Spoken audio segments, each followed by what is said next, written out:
सभी मेरे प्यारे साथियों को राम राम नमस्कार। कैसे हो आप सभी? उम्मीद करूंगा कि आप सभी बहुत ही बढ़िया होंगे। तो आज के इस वीडियो में हम बात करने वाले हैं आरआरबी एनटीपीसी भर्ती 2025, जिसका आपका ग्रेजुएशन लेवल का एग्जाम हो चुका है। अब बच्चे वेट करें कि सर इसका जो रिजल्ट है वो कब तक आने वाला है और नॉर्मलाइजेशन में हमें कितने मार्क्स तक का फायदा देखने को मिलने वाला है। तो इस वीडियो में हम हार्ड शिफ्ट में कितने मार्क्स तक का नॉर्मलाइजेशन देखेंगे और मीडियम शिफ्ट में कितने मार्क्स और इजी शिफ्ट है वो उनके अंदर कितने मार्क्स तक का आपको नॉर्मलाइजेशन देखने को मिलने वाला है। और जो अपनी जोन वाइज जो एक सटीक कट ऑफ क्या रहने वाली है, यदि आपके इतने मार्क्स बन रहे हैं तो आप अपनी जल्द से जल्द सीबीटी 2 की तैयारी करना स्टार्ट कर दो। तो पूरी डिटेल से इस वीडियो में बात करने वाले हैं, तो वीडियो में लास्ट तक जरूर बने रहना। जो कंटेंट वीडियो में नए जुड़े हैं वो एक बार चैनल को सब्सक्राइब जरूर कर लेना, जिन्होंने जितनी भी भर्तियों की अपडेट है वो सबसे पहले आपको मिलती रहे। तो सबसे पहले मैं बात लेता हूं कि ग्रेजुएशन लेवल की आपकी वैकेंसी कितनी है। तो ग्रेजुएशन लेवल की आपकी जो वैकेंसी है वो 8113 टोटल इतनी वैकेंसी है। ये आपकी वैकेंसी इंक्रीज होने के चांस हैं, पूरा कंफर्म नहीं है लेकिन चांस है कि आपकी ये वैकेंसी है वो इंक्रीज हो सकती हैं। बात करूं फॉरम कितने अप्लाई हुए हैं, तो अच्छे खासे फॉरम अप्लाई हुए हैं, लेकिन एग्जाम ऐसे मान के चलो 50% बच्चों ने एग्जाम दिया है। फॉरम 58 लाख बच्चों ने अप्लाई किया था, लेकिन एग्जाम है वो 29 लाख बच्चों ने यहाँ पर क्या दिया है, एग्जाम में दिया है। बात करूं सीबीटी 1 में कितने कैंडिडेट को क्वालिफाई किया जाएगा, तो जितनी वैकेंसी है उसके 15 गुना कैंडिडेट को है वो सीबीटी 1 के लिए क्वालिफाई सीबीटी 1 में क्वालिफाई किया जाएगा। यानी कि 1,21,695 बच्चों को क्या किया जाएगा, सीबीटी 1 में क्वालिफाई किया जाएगा। एग्जाम का लेवल क्या रहेगा, तो एग्जाम का लेवल क्या रहा था, मॉडरेट टू आपका हार्ड क्या रहा था, एग्जाम का लेवल रहा था। ये आपका किस पर डिपेंड करता है, बच्चों पर डिपेंड करता है, यानी कि कैंडिडेट पर डिपेंड करता है। अब मैं बात करता हूं कि जो रिजल्ट है वो आपका कब तक आने वाला है, तो आपके पूरे पूरे चांस है कि सितंबर के फर्स्ट वीक तक आपका जो रिजल्ट है वो जारी कर दिया जाएगा। अब मैं बात कर लेता हूं कि वो जो नॉर्मलाइजेशन में हमें कितने मार्क्स तक का फायदा देखने को मिलेगा, हार्ड शिफ्ट, मीडियम शिफ्ट और इजी शिफ्ट कौन कौन सी है।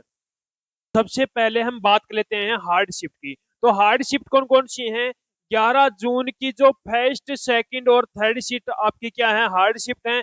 12 जून की सेकंड और थर्ड शिफ्ट, 13 जून की फर्स्ट शिफ्ट, 24 जून की फर्स्ट और थर्ड शिफ्ट, 10 जून की फर्स्ट और सेकंड शिफ्ट, 16 जून की सेकंड और थर्ड शिफ्ट और 18 जून की थर्ड शिफ्ट, 5 जून की फर्स्ट सेकंड थर्ड शिफ्ट हो गई, 17 जून की फर्स्ट शिफ्ट, 9 जून की फर्स्ट और सेकंड शिफ्ट, 6 जून की फर्स्ट और थर्ड शिफ्ट और 23 जून की सेकंड शिफ्ट। ये शिफ्ट आपकी क्या है, हार्ड शिफ्ट है। यदि आपने इन शिफ्टों के अंदर एग्जाम दिया है तो आपको लगभग लगभग चांस है कि आपको 10 मार्क्स से लेकर 15 मार्क्स के बीच में नॉर्मलाइजेशन में फायदा देखने को मिलने वाला है इन शिफ्टों के अंदर। अब मैं बात कर लेता हूं जो आपकी मीडियम शिफ्ट कौन कौन सी है। तो मीडियम शिफ्ट है वो आपकी 10 जून की थर्ड शिफ्ट, 24 जून की सेकंड शिफ्ट, 17 जून की सेकंड और थर्ड शिफ्ट, 21 जून की फर्स्ट शिफ्ट, 9 जून की थर्ड शिफ्ट, 14 जून की सेकंड, 13 जून की थर्ड, 6 जून की सेकंड, 20 जून की थर्ड, 12 जून की फर्स्ट, 16 जून की फर्स्ट, 19 जून की फर्स्ट और सेकंड और 13 जून की सेकंड शिफ्ट। ये शिफ्ट आपकी क्या है, मीडियम शिफ्ट है। यदि इन शिफ्टों के अंदर आपने एग्जाम दिया है तो आपको लगभग लगभग 6 से 8 मार्क्स तक का फायदा देखने को मिलने वाला है, मिनिमम 6 मार्क्स और मैक्सिमम में 8 मार्क्स। अब मैं बात कर लेता हूं जो आपकी इजी शिफ्ट कौन सी है। तो इजी शिफ्ट है 21 जून की सेकंड और थर्ड शिफ्ट, 18 जून की फर्स्ट और सेकंड शिफ्ट, 20 जून की फर्स्ट और सेकंड शिफ्ट, 14 जून की फर्स्ट, 19 जून की थर्ड, 23 जून की फर्स्ट और थर्ड शिफ्ट। ये क्या है, आपकी इजी शिफ्ट है। इन शिफ्टों के अंदर आपको लगभग लगभग चांस है कि 2 मार्क्स से लेकर 5 मार्क्स तक आपको फायदा देखने को मिलने वाला है। तो जिस भी कैंडिडेट ने इन शिफ्टों हार्ड शिफ्ट के अंदर एग्जाम दिया है तो उनको 10 से 15 मार्क्स, और जिन्होंने मीडियम शिफ्ट जो मैंने बताई है इनके अंदर किसी भी शिफ्ट के अंदर एग्जाम दिया तो उनको मिनिमम 6 मार्क्स और मैक्सिमम 8 मार्क्स तक का फायदा देखने को मिलने वाला है। और इजी शिफ्ट के अंदर 2 से 5 मार्क्स तक का आपको फायदा देखने को मिलेगा। तो आपका नॉर्मलाइजेशन का जो खेल था वो आपका क्लियर हो गया। अब हम बात कर लेते हैं जो अपनी जोन वाइज एक सटीक कट ऑफ है क्या रहने वाली है।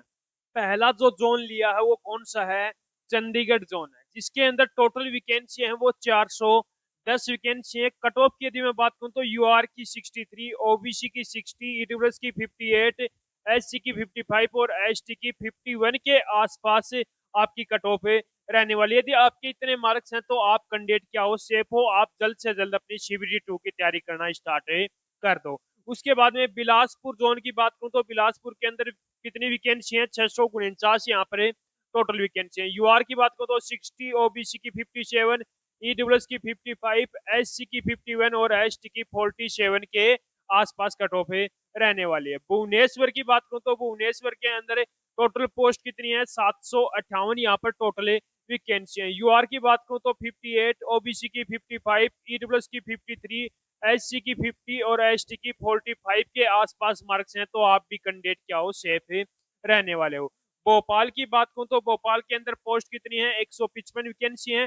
यूआर की बात करूं तो 64, ओबीसी की 61, ईडब्ल्यूएस की 58, एससी की 55 और एसटी की 51 के आसपास मार्क्स हैं तो आप भी कैंडिडेट क्या हो, सेफ रहने वाले हो। बेंगलुरु की बात करूं तो बेंगलुरु के अंदर पोस्ट कितनी है, 496, इसके अंदर टोटल वैकेंसी है। यूआर की बात करूं तो 60, ओबीसी की 57, ईडब्ल्यूएस की 55, एससी की 52 और एसटी की 49 के आसपास मार्क्स हैं तो आप भी कैंडिडेट क्या हो, सेफ रहने वाले हो। अजमेर जोन की बात करूं तो अजमेर के अंदर टोटल वैकेंसी है वो 132 वैकेंसी है। यूआर की बात करूं तो 65, ओबीसी की 62, ईडब्ल्यूएस की 59, एससी की 55 और एसटी की 51 के आसपास मार्क्स हैं तो आप भी कैंडिडेट क्या हो, सेफ रहने वाले। अहमदाबाद जोन की बात करूं तो टोटल वैकेंसी है वो 516 वैकेंसी है। यूआर की बात करूं तो 64, ओबीसी की 61, ईडब्ल्यूएस की 58, एससी की 53 और एसटी की 49 के आसपास मार्क्स हैं तो आप भी कैंडिडेट क्या हो, सेफ रहने वाले। उसके बाद में अगला जोन है चेन्नई जोन। चेन्नई जोन की बात करूं तो पोस्ट कितनी है, 436 वैकेंसी है। यूआर की बात करूं तो 60, ओबीसी की 57, ईडब्ल्यूएस की 55, एससी की 51 और एसटी की 46 के आसपास मार्क्स हैं तो आप भी कैंडिडेट क्या हो, सेफ रहने वाले हो। मुंबई जोन की बात करूं तो मुंबई जोन के अंदर टोटल वैकेंसी है वो 198 वैकेंसी है। यूआर की बात करूं तो 62, ओबीसी की 60, ईडब्ल्यूएस की 58, एससी की 55 और एसटी की 51 के आसपास मार्क्स हैं तो आप भी कैंडिडेट क्या हो, सेफ रहने वाले हो। उसके बाद में अगला जोन है कोलकाता जोन। कोलकाता जोन की बात करूं तो पोस्ट है वो 1382 टोटल वैकेंसी है। उसके बाद में यूआर कैंडिडेट की बात करूं तो 60, ओबीसी की 55, ईडब्ल्यूएस की 50, 58, 55, एससी की 52 और एसटी की आपकी 48 के आसपास मार्क्स हैं तो आप भी कैंडिडेट क्या हो, सेफ रहने वाले। उसके बाद में अगला जोन है जम्मू जोन।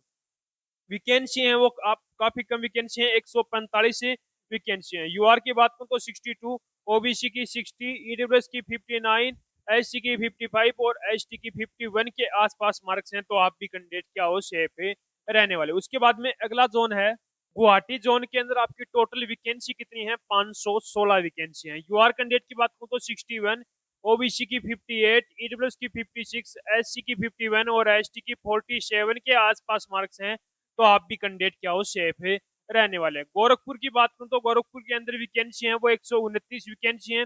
यूआर कैंडिडेट की बात करूं तो 65, ओबीसी की 62, ईडब्ल्यूएस की 60, एससी की 56 और एसटी की आपकी 53 के आसपास मार्क्स हैं तो आप भी कैंडिडेट क्या हो, सेफ रहने वाले हो। उसके बाद में बात करूं मुजफ्फरपुर जोन की तो मुजफ्फरपुर जोन के अंदर काफी कम वैकेंसी है, 12 ही वैकेंसी आपकी इसके अंदर है। यूआर कैंडिडेट की बात करूं तो 68, ओबीसी की 65, ईडब्ल्यूएस की 64, एससी की 60 और एसटी की 55 के आसपास मार्क्स हैं तो आप भी कैंडिडेट क्या हो, सेफ रहने वाले हो। प्रयागराज जोन की बात करूं तो प्रयागराज जोन के अंदर टोटल वैकेंसी है 227 वैकेंसी है। यूआर कैंडिडेट की 63, ओबीसी की 61, ईडब्ल्यूएस की 60, एससी की 56 और एसटी की 52 के आसपास मार्क्स हैं तो आप भी कैंडिडेट क्या हो, सेफ रहने वाले हो। पटना जोन की बात करूं तो पटना जोन के अंदर वैकेंसी है वो 111 वैकेंसी है।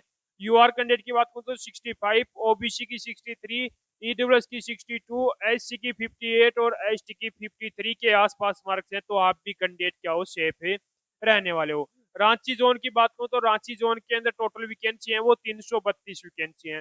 यूआर कैंडिडेट की 62, ओबीसी की 60, ईडब्ल्यूएस की 59, एससी की 55 और एसटी की 50 के आसपास मार्क्स हैं, तो आप भी कैंडिडेट क्या हो, सेफ रहने वाले हो।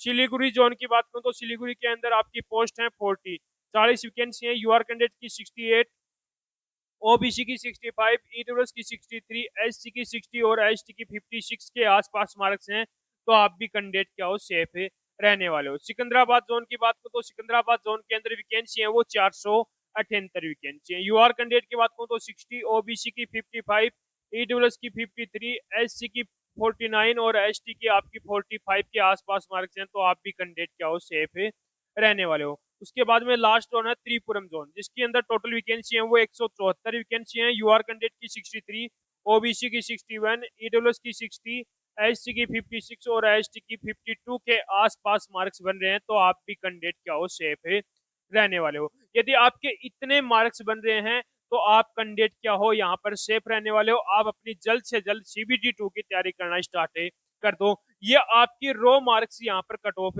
रहने वाली है, ठीक है। तो पूरी डिटेल मैंने आपको यहाँ पर बता दी। यदि अभी भी कोई बच्चे का कोई डाउट बचा हो तो वो कमेंट बॉक्स में कमेंट जरूर करना, और एक बार कमेंट बॉक्स में कमेंट करके जरूर बताना कि आपने कौन सी शिफ्ट के अंदर एग्जाम दिया है और आपने कितने मार्क्स बन रहे हैं कौन से जोन के अंदर। तो उसका मैं रिप्लाई आपको बहुत जल्द ही करने वाला हूं। तो उम्मीद करूंगा कि आपको हमारा ये वीडियो पसंद आया होगा। तो एक बार लाइक शेयर सब्सक्राइब जरूर करना और कमेंट करके एक बार जरूर बताना कि आपको हमारा वीडियो कैसा लगा।